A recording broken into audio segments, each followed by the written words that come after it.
പ്രകൃതി സാമ്പാർ വയ്ക്കുകയാണ്. അതിനുള്ള സാധനങ്ങളെല്ലാം അരിഞ്ഞ് അടുപ്പിൽ വെച്ചിട്ടുണ്ട്.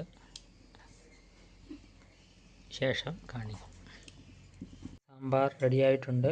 ഇനി അവിയലും കൂടെ റെഡിയാവണം. അവിയലും കൂടെ റെഡിയായി കഴിയുമ്പോൾ നമുക്ക് ഉച്ചഭക്ഷണം കഴിക്കാം. അടുപ്പിൽ വെച്ച് നല്ലോണം തിളച്ച് വരുന്നുണ്ട്. അത് ഇനി നല്ലോണം തിളച്ച് റെഡിയാകുമ്പോൾ നമ്മൾ തേങ്ങയും ജീരകവും കൂടെ ചേർത്ത് പച്ചമുളകും കൂടെ ചേർത്ത് ചതച്ചത് ഇതിലിട്ട് റെഡിയാക്കി എടുക്കുന്നതാണ്. ഇതെല്ലാം ഷുഗർ എല്ലാം കുറയ്ക്കുന്ന ഒരു മെയിൻ സാധനമാണ്. ഇതിൽ നമ്മൾ വേറെ ഗ്യാസ് ഉണ്ടാക്കുന്ന ഒരു ഐറ്റവും ചേർക്കാതെയാണ് ഉണ്ടാക്കുന്നത്. ഇനി ഇതെല്ലാം റെഡിയായതിന് ശേഷം കാണിക്കാം. ഇനി നമ്മുടെ സാമ്പാർ റെഡിയായിട്ടുണ്ട്. ഇതിൽ ഉണക്കമുളകില്ല, കായമില്ല, പരിപ്പില്ല,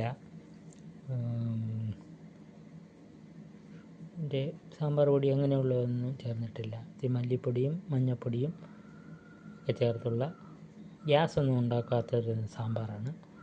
ഇത് അവിയലാണ്. ഇതിലേക്ക് ഉണക്കമുളക് ചേർത്തിട്ടില്ല, പിന്നെ വാളംപുളിയും ചേർത്തിട്ടില്ല. മാങ്ങയാണ് ഇതിൽ ചേർത്തത്. ഇതിലും മാങ്ങ ചേർത്തിട്ടുണ്ട്.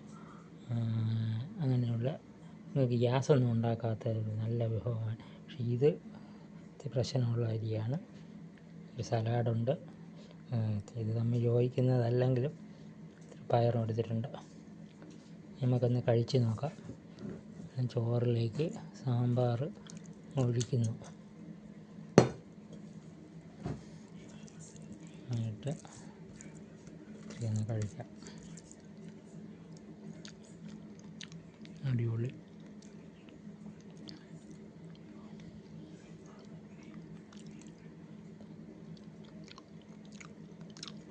അടിപൊളി അവിയലും സാമ്പാറും ചേർന്നിട്ടുള്ളൂ. ഗ്യാസൊന്നും ഉണ്ടാകത്തില്ല. നല്ല ആഹാരം നമുക്ക് കഴിക്കാം.